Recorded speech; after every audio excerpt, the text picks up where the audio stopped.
Hi friends, welcome to my channel. AP వాతావరణ శాఖ నుంచి వెదర్ రిపోర్ట్ అయితే వచ్చింది. సో బంగాళాఖాతంలో అల్పపీడనం ఏర్పడినట్లు వాతావరణ శాఖ అయితే వెల్లడించింది. సో అల్పపీడనం ప్రభావంతో ఏపీలో మనకు ఏ జిల్లాల్లో వర్షాలు కురనున్నాయి, దానికి సంబంధించిన వివరాలు తెలుసుకుందాము.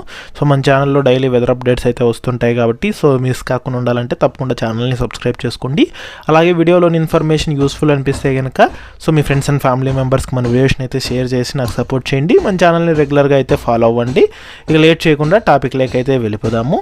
ఏపీకి వాతావరణ శాఖ వర్ష సూచన అయితే జారీ చేసింది. నైరుతి బంగ్లాదేశ్ పరిసర ప్రాంతాల్లో కొనసాగుతున్న ఉపరితల ఆవర్తనం ప్రభావంతో ఉత్తర బంగాళాఖాతంలో అల్పపీడనం అయితే ఏర్పడింది. దీనికి అనుబంధంగా ఉన్న ఉపరితల ఆవర్తనం సగటు సముద్ర మట్టానికి 5.8 కిలోమీటర్ల ఎత్తులో కొనసాగుతోంది. ఇక దీని ప్రభావంతో రాయలసీమ జిల్లాల్లోని అనేక చోట్ల విస్తారంగా వర్షాలు కురిసే సూచనలు ఉన్నాయని వాతావరణ కేంద్రం అధికారులు అయితే తెలిపారు. అక్కడక్కడ భారీ వర్షాలు కూడా పడేందుకు ఆస్కారం ఉందని అయితే వెల్లడించారు.